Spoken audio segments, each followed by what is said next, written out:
L'Assemblée générale des Nations unies s'ouvre aujourd'hui et on va plus remarquer ceux qui ne sont pas là que ceux qui sont là.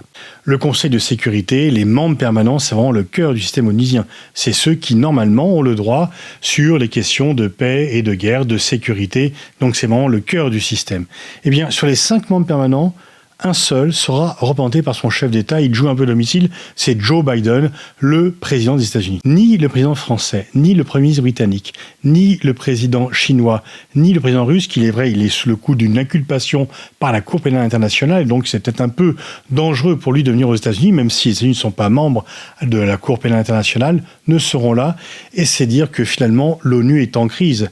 Et par rapport à un objectif majeur des Nations Unies, les objectifs pour le développement durable, lutte contre la pauvreté, lutte contre le changement climatique, qui sont au programme, eh bien en fait, il est peu probable qu'il y ait des progrès significatifs parce que finalement, la guerre en Ukraine prend un peu le pas sur l'ensemble des autres conflits et du fait des divisions profondes des 5 membres permanents sur la question de la guerre en Ukraine, il est difficile de trouver des accords, y compris sur des sujets qui pourraient être plus consensuels, comme la lutter contre la pauvreté ou lutter contre le réchauffement climatique. Alors, est-ce que l'ONU est en panne? Oui, mais c'est pas l'ONU en tant que telle qui est en cause, parce que finalement, l'ONU ne peut pas grand-chose si les 5 membres permanents et si, plus largement, les grandes puissances ne se mettent pas d'accord.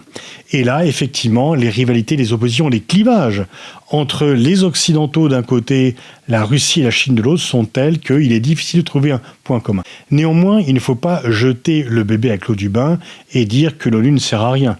Parce que finalement, au moment où il y a une crise mondiale des réfugiés, heureusement qu'il y a le Haut Commissariat aux réfugiés qui permet un peu d'alléger les souffrances, d'organiser l'accueil de certains d'entre eux. Heureusement, au moment où il y a des pandémies mondiales, qu'il y a l'Organisation mondiale de la santé qui permet de trouver plus rapidement des vaccins, de lutter contre les maladies, même si ça et là, on pointe un peu ses défauts, les choses iraient moins bien si l'OMS n'existait pas, si le HR n'existait pas, si l'Agence internationale de l'énergie atomique n'existait pas. Et même si l'ONU n'existait pas, parce que bien sûr, elle est impuissante à faire la paix en Ukraine ou à faire la paix en Syrie ou dans d'autres conflits, mais il y aurait beaucoup plus de conflits si l'ONU n'existait pas. On met souvent en cause le droit de veto en disant que c'est le droit de veto qui empêche de pouvoir apporter une solution à un conflit. Non, c'est la division entre les membres permanents. Parce que le droit de veto n'est que le reflet. S'il n'y avait pas le droit de veto, en fait, les membres permanents n'auraient pas accepté de devenir partie des Nations Unies. Mais en fait, cette crise du multilatéralisme est bien plus large parce que finalement, il y a eu un sommet du G20 récemment et il n'y a pas eu d'objectif concret. Il n'y a pas eu de résultats concrets par rapport à ce sommet. Bon, oui, on a fait rentrer l'Union africaine, mais pas de décision qui permette d'avancer sur les dossiers clés. Il y a eu un sommet des BRICS peu avant. Alors les BRICS se sont élargis, c'est un peu le club qui monte. Ils mettent de plus en plus la lutte contre le fait que le dollar soit international au sommet de l'agenda. Mais là aussi, il n'y a pas eu de résultats concrets.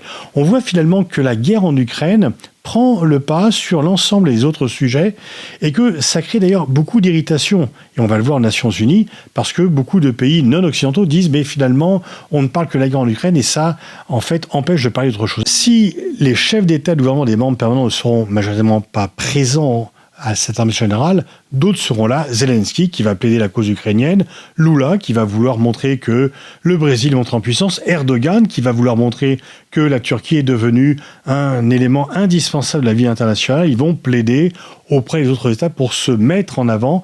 Et donc on voit là aussi que ces pays du Sud global veulent de plus en plus être présents sur l'agenda.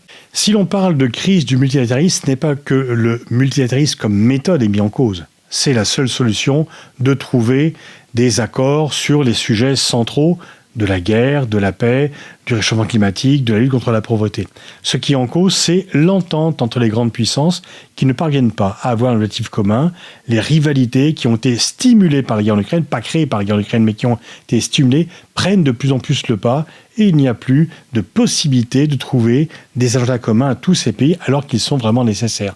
Donc ce n'est pas tellement le multilatéralisme en tant que tel qui est en crise comme méthode, c'est le fait que les pays ne veulent de moins en moins y recourir parce qu'ils pensent que leur unilatéralisme leur permettra plus facilement de parvenir à leur but, ce qui est une illusion sur le moyen long terme.